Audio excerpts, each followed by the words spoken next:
Hey, your people better. May 6th, 2026. Not sponsored by Bacardi or Coca-Cola. I wouldn't buy Coke products ever again if I could manage to, if I could avoid it. But rum and Coke just works. Like I've tried rum and Pepsi. I've tried rum and Diet Pepsi. I haven't tried rum and RC Cola because good luck finding RC Cola, and there's not that many colas that are out there. Like Coke and Pepsi are the two main colas.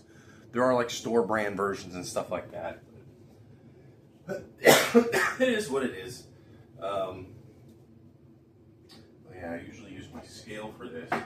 I know that it seems almost finicky as hell to use a scale to make a cocktail, but I have found that, at least for me, whenever I make something for myself, if I don't use the scale, it turns out weird.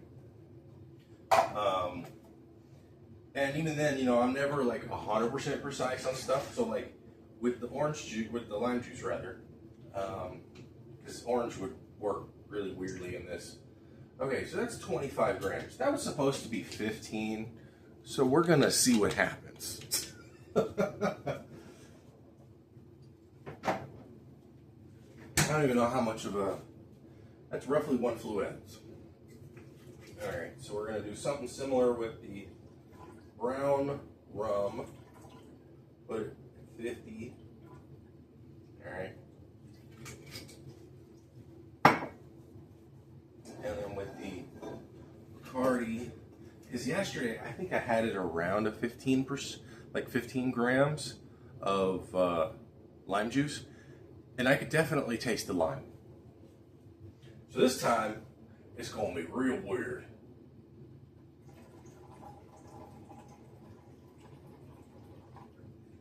Okay, put that close to 100. And the main reason I'm effectively doubling up on the white Bacardi is because we'll have more of it. So, and now the remainder into 2 cups goes a bunch of Coke. Boom. See, that's just under 400 grams of Coca-Cola.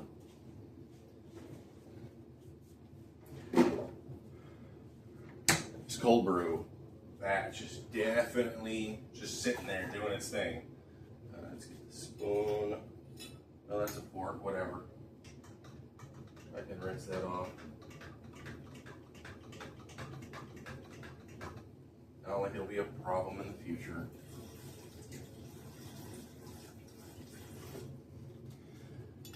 And then take a bit of a sip out of it. Okay, definitely more juice forward, as it were.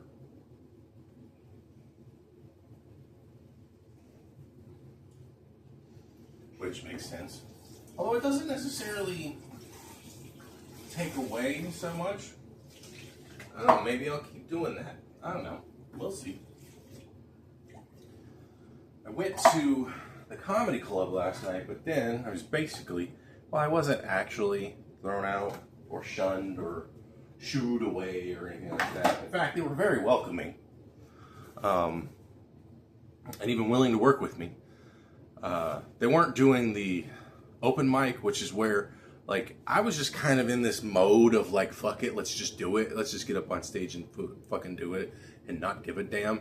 And that's a great place mentally if you want to do stand-up. Because if you're like me normally and you're just constantly trying to figure out the best way to do a thing, you never do it. Because I get into my head all the fucking time.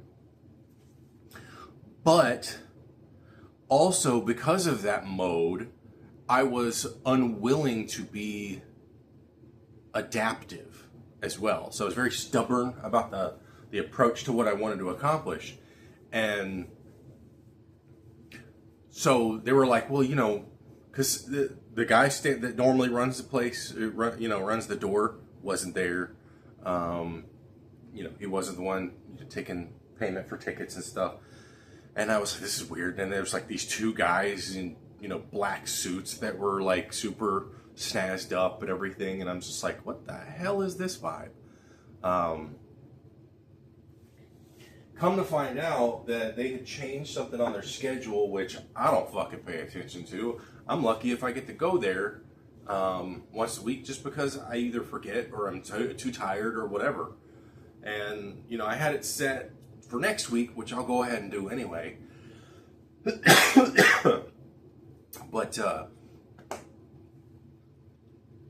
they were filming like for sets for people doing, I guess, their hours or whatever for Netflix as a joke. And so it's like, oh, and I didn't notice that. I didn't know that until after I left. And because like I tried to go to there's a Wells Fargo right down the corner from there to pull the remaining 20 that I had out of the EBT cash that I have. Neither of the machines were available for cash withdrawal. So it's like, I don't know how that's possible, but whatever. Like, I don't know how that they don't, how is it that a bank that was definitely open on that day, it was a Tuesday, maybe it wasn't, it was Cinco de Mayo. I don't fucking know when banks close for Cinco de Mayo or not. So maybe it wasn't open, I don't know. But you would think, at the very least, there would be money in it. I don't know.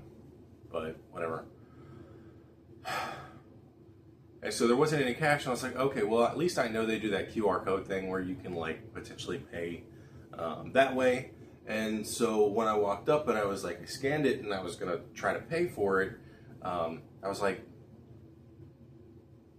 I'm trying to find a thing that, like, how, it's like, and then I was like, it's open mic tonight, right? It's like, oh no, you had to check the schedule there, they rescheduled it for this week. And that was when I was like, oh, okay, I'm not going to be coming really.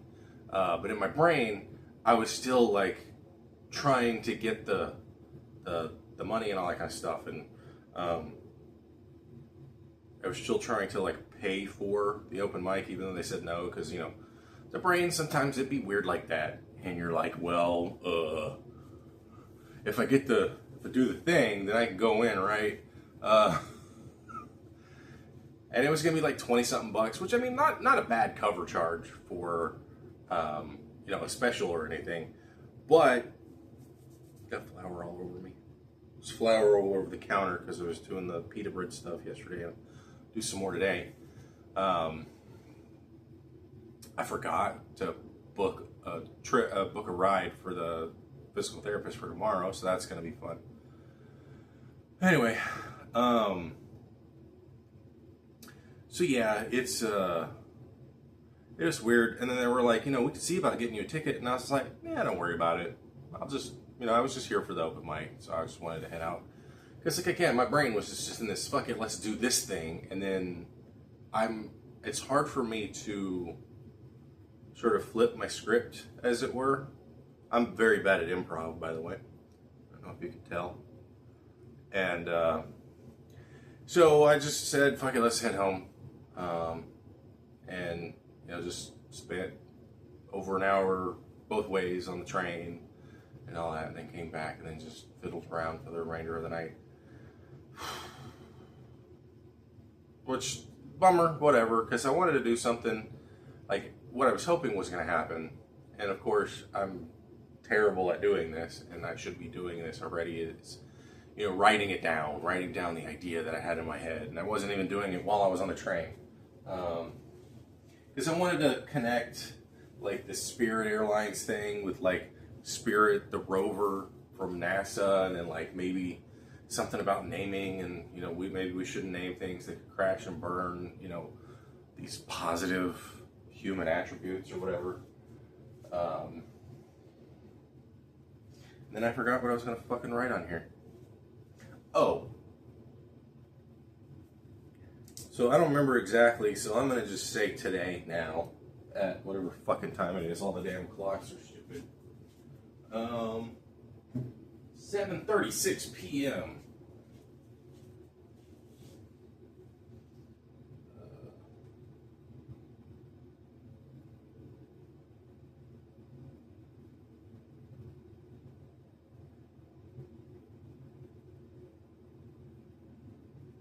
since I couldn't remember exactly when I first recognized the positivity behind this, and this is sort of my gratitude journal, I guess.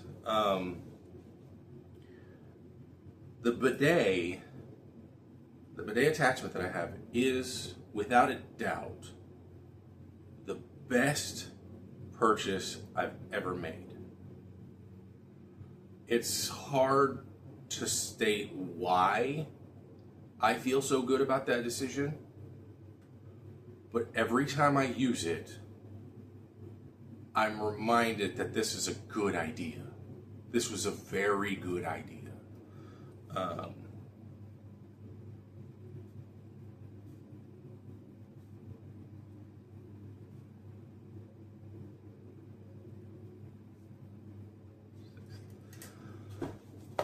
And I'm like, I understand now. Like, I get the hype. I really do. I get the hype. Like, I've seen some, like, videos, like, back when I used to spend a lot of time on TikTok, and I don't know exactly how I'd pull this off now because I'm not going to buy from TikTok anymore, but I might as well just pull it up on my computer just so it's there, ready for me to see. So, on TikTok, I would occasionally see, some influencers who had bought like an African net sponge, okay? And it's made out of like basically fish net, which isn't plastic as far as I understand, but it's also, I think maybe it's made out of nylon, which is plastic, but whatever it's made out of, it apparently is quite strong for the way that it's made and everything, and like, you can either use it as like a means to lather, or you can like pull it back behind you and scrub it and everything. And one of the things that people often mentioned when they had those net sponges is what they call strawberry skin, which is a thing that white people especially get. And I definitely have it like on my knee, on my legs and stuff, where at the pore, it starts to get slightly inflamed and a little red. And it'll happen especially in areas that get a lot of abrasion and there's a lot of hair in those spots. And that's probably an exfoliation thing, where if you do have proper exfoliation, then it'll make you feel better, and it'll clear your skin up and clear your pores out and all that kind of shit. And time again, exfoliation has been known to actually work, and it does actually serve a purpose. You don't want to take a fucking, thing of sandpaper and scrub the shit out of your fucking skin, because that's not a good idea. But you do want to get rid of the dead skin if you can. And especially if you're like me and you don't take showers super frequently because you're either forgetful or your water pressure is miserable, and it's like, I might as well just change the fixture to like a septuagenarian old man's junk, because of how much of his prostate is fucked up. But that could be a joke, I guess, if I tried to rewrite it. But like, it's good to exfoliate, and especially on a regular basis, dead skin cells, blah, blah, blah, blah. And especially in the shower, when they're, instead of being thrust about into the air, creating, being a part of the dust, people are like, oh, actually, it's like more like 90% of the dust and whatever. It's every fucking thing that we think of. It's your clothes, it's your bed sheets, it's the upholstery on your chairs and stuff. It's the pieces of the wicker basket. It's just nature doing its equilibrium thing. But what I have seen of people who have used them, and again, they are influencers, so I don't know to what degree that they are being super accurate, they're coming out of the shower like, that was fucking life-changing. And I'm like, okay, maybe I could consider that. Maybe I could consider an African net sponge. Especially because, like, it doesn't really, if you take care of it properly, it doesn't necessarily, you can reuse it, as it were. You still use like a wash rag for your, cracks and stuff. Your arm cracks and your butt cracks and all that shit. But, it's like, I am, despite my general disdain for being alive, I am still taking on efforts to improve my daily life. Part of it is, you know, like when I'm done with this, I should definitely go downstairs, get on the stationary bike, and then do a little bit of weightlifting. Just the chest press and the arm and the lat pull, because I haven't done it in several days, and so I gotta get into more of a routine, more of a habit of doing that. Especially because the gym closes at 10, and I stay awake. Like, I went to bed around 5, closer to 6. I woke up at noon and stayed in bed until basically 12:50. Got up, got ready, got onto the computer so that I could have my session with my therapist. And within like 30 minutes of being done talking to him, I went back to bed for like 6 hours. Or not 6, but close to it. More like 5. But, because I mean, like, that bed is comfortable for one. It helps. That is a fantastically comfortable bed. It's a bit of a memory foam type situation too. So like once you're in it, you don't want to move. You don't want to get out. And you know, it's like, take me away, sleepy town. And I'm like, you know, he's all like, you know, make sure you get some good sleep hygiene. You know, you want to have a regular sleep schedule. And right now I'm like, fuck that. I said I'll work on it, but fucking no, I'm not. Because holy shit. Like right now, I'm thinking about it and I might even want to go back to bed again. The main issue is that it gets in the way of like responsibilities and stuff like cleaning. I haven't really cleaned up much here. I mean, the water pressure doesn't fucking help with that, but yeah, it's and I did the lentils yesterday and that worked out pretty well. I still have to go to the store. I was gonna go yesterday, and then I was like, yeah, I want to do I want to feed myself first. And then today I was thinking of doing the same, and I'm like, yeah, I'll just do the pita thing, and then I can go to the store tomorrow. Because even though the store closes at 10, it's just much more of a pain in the ass to get around after like 8 o'clock, and even more so after 9. And so if I leave here at 8, there's a good chance by the time that I leave the store, it's going to be after 9. Now, I've managed to pull it off where I've left like right around 8 o'clock, got to the store, and then left the store within like 15 minutes. And so I was out of there by like 8:30. But even then, like the bus routes often take much longer. Like because the bus that I'm taking, where I'm taking it is one of the first stops that once you get into downtown, and it's one of the earlier segments of, it's like the second segment of the specific bus that I'm taking. And the first segment's pretty short. It's like maybe 4 or 5 stops top. Whereas where I'm going from the grocery store pickup spot, which is a little bit of ways, it's like 6 or 7 stops. But it takes a while because it's downtown, and downtown is basically always busy.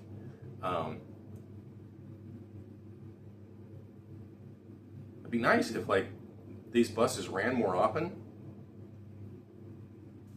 but you know, it's gonna need more funding. Fortunately, the like 7th Street, that's one of the streets that it'll run on. I think it is the only street that it runs on. Could be wrong, but it's a 2-way street, but it's only 1 lane each way because they filled in a solid chunk of the streets. It used to be 2 lanes each way. But what they did was they were like, okay, so instead of this street here, we're making a protected bike lane a long way down.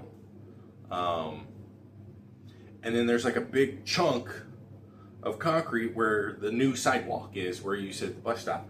So when the bus stops, there's no traffic around it because the other lane is the opposite. And I think it's really smart that they did that, especially on 7th Street. 7th Street in Los Angeles in downtown is where a lot of like the sort of tourist trap stuff is. So you don't want to drive on that road, really. You do not want to drive on 7th Street. First of all, again, it's a two-way street, but it's only 2 lanes each way. It's only 1 lane each way. But if you're like on foot, or if you're on a bicycle, or you're on a scooter or something, you can make it very easily because they've created that protected bike lane and have significant walking capability. Now, a lot of it is taken up by homeless people, such is the way of a society that keeps letting homelessness happen, instead of trying to take care of its people and then say, well, this is a personal problem. Like, no, it's not a fucking personal problem. It's a societal problem. We need to take care of it. We need to pay our taxes. We need to improve our roads. We need to improve our mental health care. We need to improve our physical health care. We need to be better, to quote the first fucking lady, surprisingly in a good way. And so, like, and I don't generally have a problem, like, just, I've lived in LA for over 12 years now, 14 now, actually. And most of my time was spent on the streets in some way or another. I used back, when I lived in Pasadena, I used to walk everywhere. I used to ride my bike everywhere, depending on what I was doing and where I needed to go and all that stuff. And then, I got the COVID happened after my own incidents and stuff. And it's just like, I wish I could get that I don't give a fuck back. I wish that I don't give a fuck just was a regular thing for me. It's such a boost in confidence.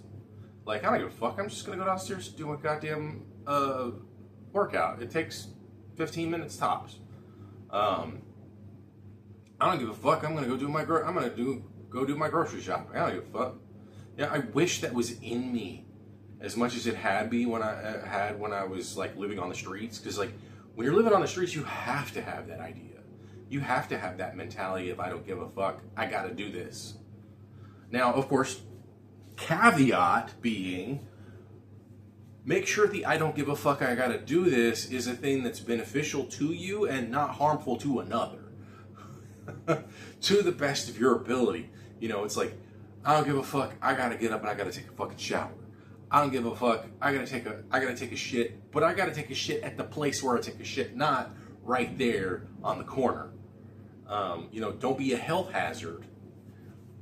But at the same time, I know that there are a lot of people who can't get into that I don't give a fuck, let's also be part of society. And instead they're just, I don't give a fuck, I gotta take a shit right now. I had one bout of diarrhea when I was on the streets where I was not sure I could make it to the bathroom in time. And I had to leave all my stuff in the one spot and walk basically a quarter of a mile, because otherwise it was pack all my stuff up, which would have taken roughly the same amount of time as it took me to walk to the place, then carry all my stuff that distance. And it was at a 24-hour fitness gym that no longer is 24 hours, but because too many homeless people, because we can't give people fucking showers at 2 in the morning anymore for some reason, or just a place to exist. And we don't have any third spaces anymore.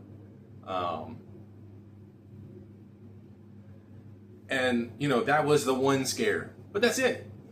Because I had to do everything, like I had to make sure that everything that I was doing, when I was going to the bathroom, and like the things that I was eating and all that stuff, like I had to make sure that I took my shit in the morning, basically, or during the day. And so while I did eat, canned beans on a pretty regular basis, and I'm finally going to be able to make my tomato sauce soon. Since I was able to, I was eating them on a regular basis, I was also eating all kinds of other stuff that, wouldn't necessarily clog me up, so to speak. But, it's just, I had to be prepared for that. Fortunately, I don't have to be that so much now but also I kind of need to. Like, I'm trying to incorporate more fiber into my diet. That's why I have the lentils still. That's why I've got the beans. Need to actually start preparing some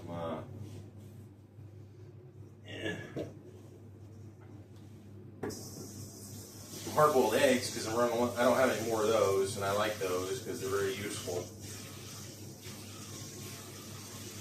But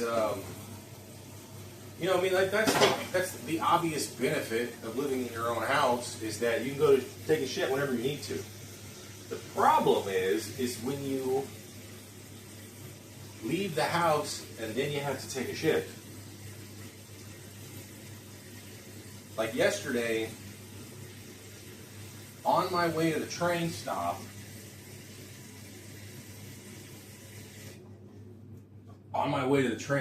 I was like, I might need to take a piss when I get to the comedy club. I was fortunate enough that I didn't need to, but the fact that I was like, well, maybe this is going to have to happen, I don't know. You know, it's a bit of an issue that I'm dealing with a little bit more frequently these days. This age be coming for us all. Getting this ready to make some hard-boiled eggs. So one of the things that you can do if you don't have ice,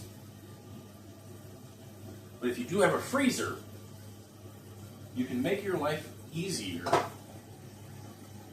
when it comes to hard-boiled eggs specifically. I mean, I'm sure you can use it in other ways for other stuff too. Is do what I just did. You get a bowl of some kind of decent-sized mixing bowl or something. Don't get a colander because it doesn't hold water. Now maybe you could use the colander in the process.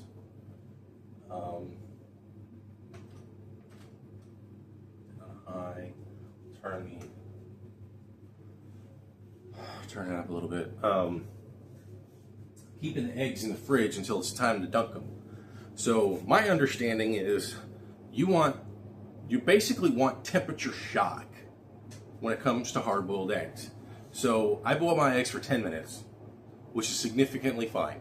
Like, I still get a jammy-ish without it being like dry and chalky, and almost never get gray, unless for some reason the egg in of itself is bad.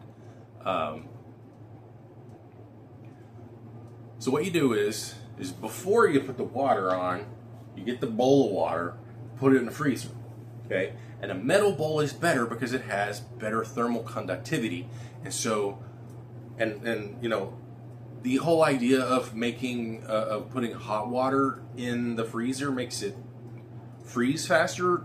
That's wrong. It might sublimate a little bit more or whatever, but it doesn't freeze faster. Now, what I'm trying to accomplish is not for it to freeze. It has the chance of freezing because it's sitting on top of some strawberries right now. But what I want it to do is I want it to get as cold as possible, right? It does get pretty cold. You don't even have to do this. This just saves water. Now, do I need to save water? Not really. The people who need to save water are the corporations that are wasting it and burning it on fucking everything like data centers and shit. Or in making their crappy products like plastic bottles and shit. And water doesn't technically go to waste for the most part unless you utilize electrolysis, and you literally break it up into hydrogen and oxygen, and hydrogen can escape the atmosphere, whereas oxygen will not. But using water over and over and over again in certain areas can draw the resource away from other areas, thereby preventing them from using the water in the way that they intended to. Also, I got a new thermometer. It's not the like super fancy one that YouTubers and shit use. Wow, the water is already 140 degrees and climbing quickly. That is very much the nature of an electric stove. It would not be doing that if I had just put the water on and I was using a gas oven. Like if you have a gas oven, ideally, you should try not to use it.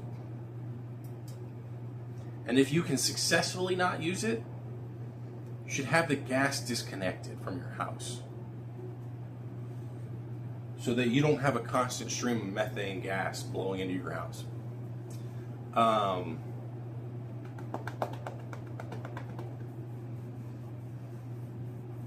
Anywho, so hard-boiled eggs, temperature shock. Keep them in the fridge until it's ready to dunk. You dunk them when the water is boiling, okay? It will cool the water down rather quickly, of course, but that means the eggs are going to be taking in all that heat. And as my understanding is, when it comes to dealing with making an egg easier to peel, it's that membrane that you want to have to, it's the membrane between the egg, the central egg, the whites and the yolk, and the shell itself that you want to be able to create, make it to where it can easily fall off. And the temperature apparently helps with that. Now, all the physics and all the chemistry aside, I don't know any of that shit. What J. Kenji Lopez-Alt has done, he did a test with like multiple different people to ensure that it wasn't that one person had a harder time peeling eggs or anything, and so he did multiple different forms of hard-boiled eggs to determine which ones were more difficult, with a number of different eggs. And while I don't remember exactly his methodology, as far as I know, he's not doing like the real scientific rigor where you have like an actual. He's doing close though, where you get like a bunch of different people working on the same kind of project over a period of time, repeating it as many times as possible to see about the results. He did it in a way that is basically as scientifically possible as the average person with a little bit of money and resources behind them can pull off. And so he got some volunteers to help peel eggs. And then what he had done is he had created, I think, at least 3 different versions of cooking/cooling. And one was like, okay, start it with no boiling whatsoever. Put the eggs in, then put it up to temp, and then wait like X period of time or whatever to cook them. And then another one was what I'm doing, right? And then it was like, okay, then cool them down with just running water, cool them down with hot water or whatever, like tepid, sink hot water. I don't know exactly what his deal was. But what he was able to figure out is A, boil the water first, which is what my grandmother had told me to do when I was a kid, or when I was an adult, I guess. But I was technically an adult, but I'm still very much a child. One thing you can do to help make the boil water, or any water really, more evenly come to temp is to stir it, because now you're not making the water do the work. You're putting in a little bit of extra energy to help make it more even across the. It moves. It does it quickly enough, but because it's boiled now. It be boiling.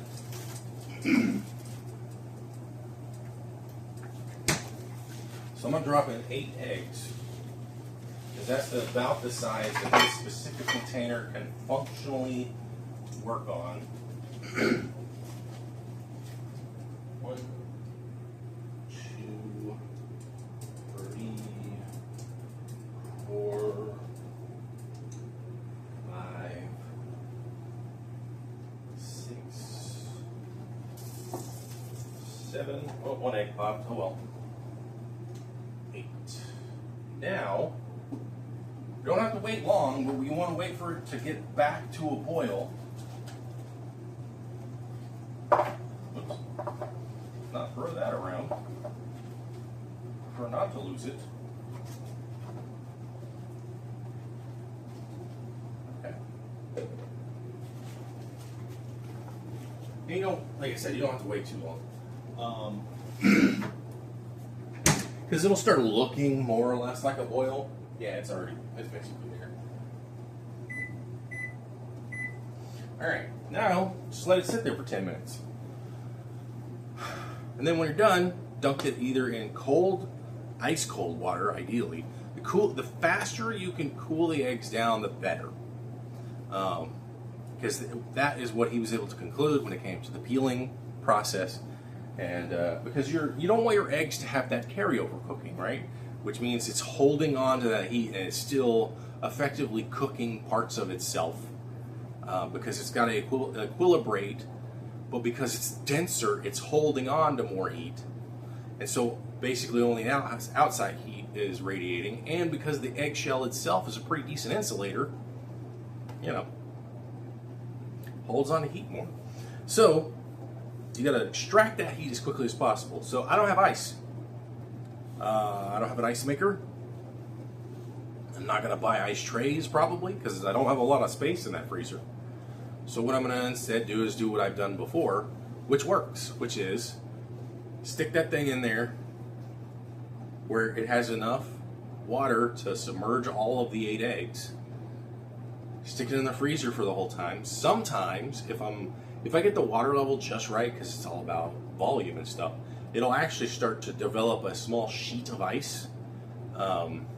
It happened in my last place. So far, I haven't had it happen here, and I'm using some of the same equipment too. So normally I would use this for boiling my eggs. But now I have this IKEA thing, so I'm like, well, I can do that instead. So if I can do it. Yeah, and then, pasta la vista, easy to peel eggs. And if your water just isn't cold enough, which mine probably won't be, you can still do a little bit of running water. So like one of the first steps I would say, if you do have the ice bath, right, just make the ice bath while the, like even throw in some salt to make it a salty water ice bath. Mythbusters did a great deal with this when it came to like cooling down beer at like a beach or something, and they realized that pure ice was not efficient enough. Ice water, while very efficient, had its limits, but it wasn't until they put salt in the ice water where the drink cooled down sufficiently quickly enough, like in 4 minutes or something, where you could pull a beer out of the ice water bath and it, like, the drink was cold, like the liquid inside was nice and cold. So if you have this situation, if you're hard boiling some eggs, if you can get a container of ice water and then throw in a bunch of salt, I would say, since you're going to be opening these up to, you may even want to redunk them.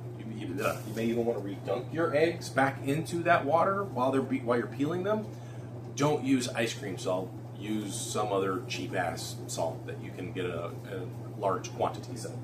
If you were going to use ice cream salt, I would say the moment that you take that egg out of the ice bath, rinse it off in just straight up. And even then, I mean, it's got impurities and shit you don't want to consume.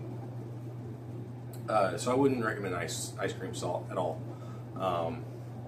unless you want diarrhea. I mean, sure, it's not that much when you're dealing with the possibility of like the general amount of possible diluted ice cream salts on it, because ice cream salt's super cheap, but it just hasn't been made for human consumption is why. And yeah, so cook them however long you want. You got a 6-minute egg if you want the slightly weirdly wet yolk, which I can't fucking stand. 8 minutes is about the earliest I can get an egg in my world when it comes to the softer eggs, because like if the white is still even remotely liquid, I don't want to touch it. It's too slimy, too snot-like. So the reason why I can't really do oysters, it's like if I've been watching Last Meals every now and then, and it's like if I was ever to get on there, I would try for oysters mignonette, which is like you get like champagne, and then I think it's diced shallots, not the ocean food, but the onion-like thing. And apparently that tends to go well with them, even though I don't really like fresh onion. Shallots can both be a little bit more on the milder side, but on the stronger side too, I guess. I don't know. I would try it just for the sake, and I'd be like, well, it's my last meal. I might as well try this one more time to see if I like it. Because otherwise, I'm not going to, like, the only way that I will ever get raw, like, oysters on the half shell, raw oysters again, is if I know for a fact that motherfucker was shipped from the ocean that day. Because I've had them out here, but that places that aren't necessarily right off the beach, like, I'd have to get something that's pretty much straight from the fucking beach. And they would need to be shucked right before they were served to me. You know? Because, like, just the general texture of them is not pleasant. Now, cooked oysters, no problem. So, I would also order that, too. Get some kind of, you know, oyster cream sauce pasta thing, whatever.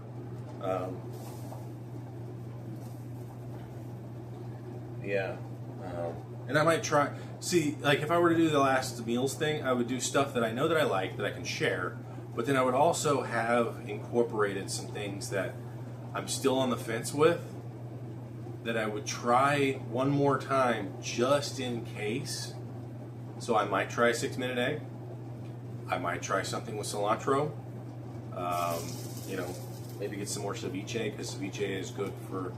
It's like the last ceviche I had wasn't bad. I liked the shrimp more than the fish. Fish just felt a little too mushy. I think it's just been denatured too long. Maybe it was marinated for too long or something. Because, like, let's say you want to brine, you know, pork, for instance. 24 hours is the max you want to do on a liquid brine, right? Which is always a brine. Dry brining is something called, it's got another name. I can't remember the name of it. Dry brining is just an easier word to remember, easier phrase. But because I had overdone it on something like chicken, because I was like, okay, let's try to brine some of my chicken. And so I did a dry brine in the fridge, but then I also did a wet brine, which is the official brine. And then I did like the 3-stage format. I was like, okay, so with these specific chickens, I'm just going to straight up dry them out, right? Let them sit in the fridge, and then I'll prepare them the way that I normally would prepare them. With the brined, I did that after like 12 hours or something. And then I accidentally forgot about the remainder of the brine chicken, because I was like, those are going to be 24 hours. And it was closer to 2 days, and they were like, the texture was just very weird. It was almost Play-Doh-y, like. It was, ugh. You know, like, if you overcook breast meat, it becomes very papery. Well, you can brine breast meat and then basically overcook it, and it will actually be better because you're breaking down those muscle fibers. And so you're essentially, you know, just pre-digesting it, which is in a chemical fashion. But if you pre-digest it too much, it just becomes soup. And I don't know if you've ever had just straight up protein in liquid form. It doesn't taste good. What's my time left? Still close to finished. 54 seconds. All right.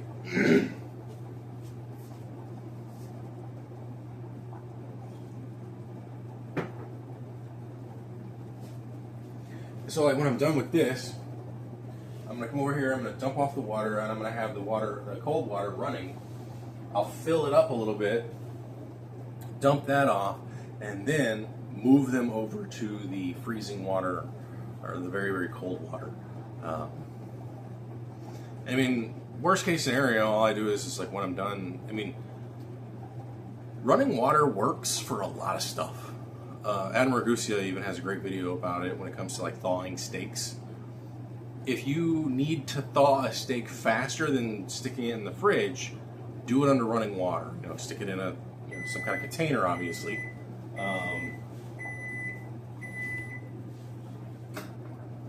That way,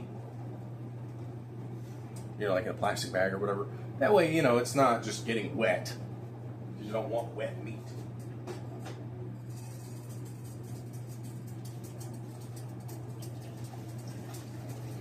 I have to hold this very lightly because the handles aren't great at what they do in this little specific case. And I'm running some cold water over them, cooling them off even faster than just taking the water out. Alright, dump out that water, which is nice and warm. Okay, now we're not going to set that back on the oven because the coil is very hot.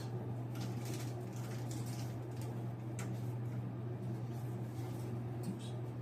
Door can close. The water is cold. It's not super cold or anything, but it's cold enough for the time being.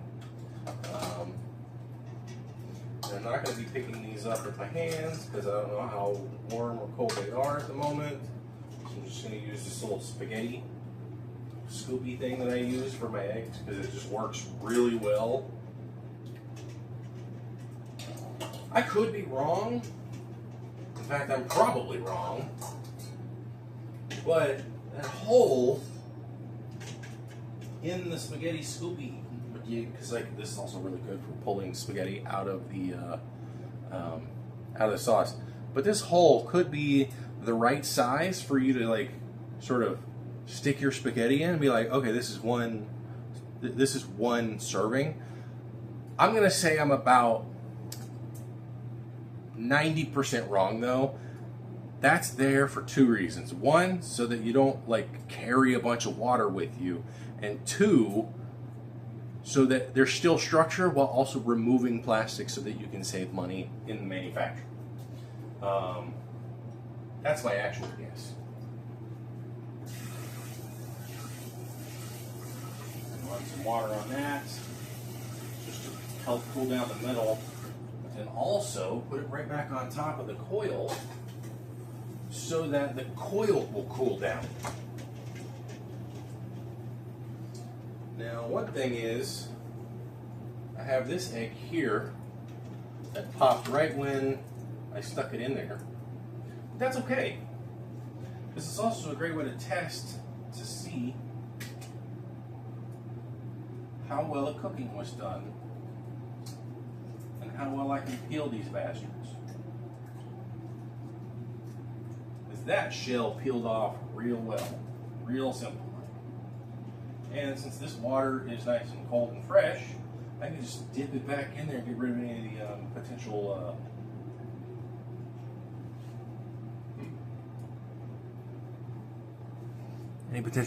remaining eggshells, which are very unlikely in this case.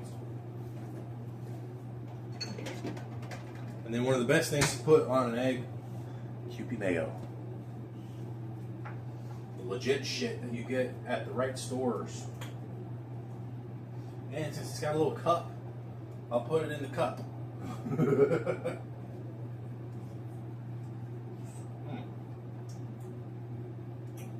Perfectly cooked.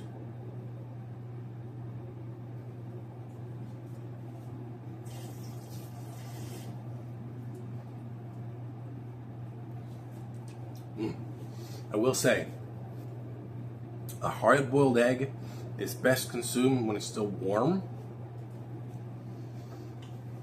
That's why I'm going to get another one.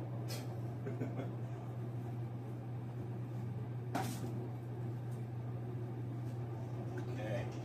And so what I do is I don't remember which movie it was that I saw this in. Or maybe it was something on Reddit that somebody linked to a movie specifically about it. But so like what I do is I approach the egg as if it has, all the various like quadrants and axes. So there's this section, there's this cutoff, and then there's this one, right? So I gently tap along each of those rotational lines until I've gone all the way around in the 3 different dimensions, right? And then I gently, with my palm on the paper towel, so that I have something to catch not only the water but also any of the eggshells, I just gently push and roll. And if it was properly cooked and cooled off, you'll basically do that. And it'll just start to peel off without any real effort. Like, yeah, you're gonna get some chunks here and there, but like, you'll have just big old honking bad boys like that just come right off with virtually no resistance. Like, sometimes you'll get a little piece like that, no worries, but like, now the egg's done.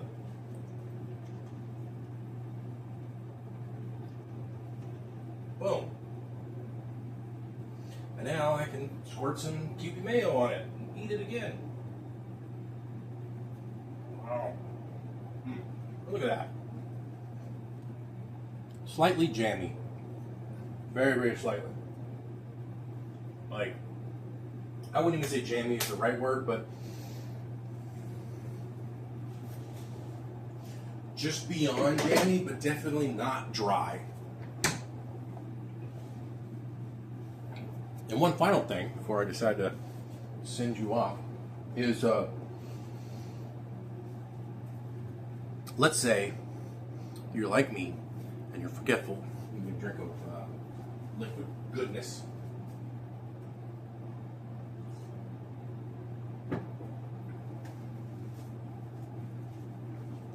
You're forgetful, you start boiling your eggs because you're like, I need to get some eggs back into the house. And maybe I'm hungry, and you can have an egg within 15-20 minutes. But you forgot to put your water in the freezer. No worries. Fill it up, put it in the freezer anyway, or maybe you're literally almost done and you don't have any water in the freezer at all, and you're like, fuck, I literally need to do something with this. You want to take them out of the original pot, because the pot's going to be very hot. Just fill the damn thing up with water anyway, right? Dump the original water, do another rinse, swirl it around just to get a little bit of that uniformity and all that, because you're also taking heat away from the metal, so you're not cooling the eggs down as fast as you would, normally like. Then just do this again and let the eggs sit for like 30 seconds to a minute, maybe swirl it a little, dump the water, and then just refill it again one more time and let it sit there for 10 minutes. And it works. I have had it work without any problem before. In fact, I want to say not even 5% of the time, and this I know is because of the egg and not because of the cooking. I'll have like a small batch of eggs that I have properly cooked, and only like one of them shows any sign of overcooking. And I'm like, okay, whatever this egg situation was with that one, maybe it was just slightly smaller. Who knows? You don't even have to stick it in the fridge or anything like that. If you want to, you can stick it in the fridge if you got the room. I wouldn't recommend it. But just let them cool down in the tepid water, because you've already put them in, and like, when you put them in the new water, like, you want the water to already be there, because then you're shocking them essentially because it's like when you dump yourself. It's a hot summer day, you're sweating, and you decide to just jump right into the deep end, right? You're gonna feel that. Your body is gonna feel that, right? And then if somebody said, okay, we're gonna take all that water out, but then we're gonna put brand new water in, it's all gonna happen really quickly. You're gonna be taking a shower in the process. You're gonna cool down pretty quick. So, same thing goes with eggs. There are many, many different strategies when it comes to cooling eggs down, but the best thing you can do is to cool them down as fast as possible, as quickly as possible. That's redundant, sure, but ice water with salt in it is going to be your best bet. The next bet, ice water. The next best bet is very, very cold, chilled water. The next best is just straight up fucking water, and this dumping and whatever. And then, you know, if you don't even want to do that, you just really need to cool them off as quickly as possible. Literally sit them in the sink and have water running over. It doesn't even have to be a lot of water. It just has to be running water. You know, make sure, again, you would do at least one water cleansing, so to speak, just to mitigate the amount of potential carryover that there is. Because like the first one, you're just dumping off of the hot water. They're still hot. They're still in contact with the hot pan. So you fill that up. You try to cool that off as much as you can. Then transfer it over to the normal everyday ass water, right? And you just let that sit for a few minutes. Not even a few minutes, like 30, 60 seconds, like I said. Dump that water, then refill it. The running water is going to help significantly. If, let's say, you just really need them to cool off as fast as possible at that point, just let the water continue to run. 5 minutes tops, you're good. They will be down, they won't be cold, but they will be as cold as the water that's running on top of them. And they will be easy enough to peel at that point. So, and I don't peel them after I'm done with them unless I'm eating them. So I stick, because I found that if you do peel them first and let them sit in the fridge, one, they start to absorb smells from other stuff in there, but they also off-gas their own smells. And so it just starts to smell like, you know, hard-boiled egg in there. And I honestly think they don't last as long either. So I'm like, you know, do what you gotta do. Do I have a bowl in here already or no? I do not. Okay. Because I usually have a designated hard-boiled egg bowl, which is whatever bowl happens to be in there that's empty. It also helps cool them off a little bit more too.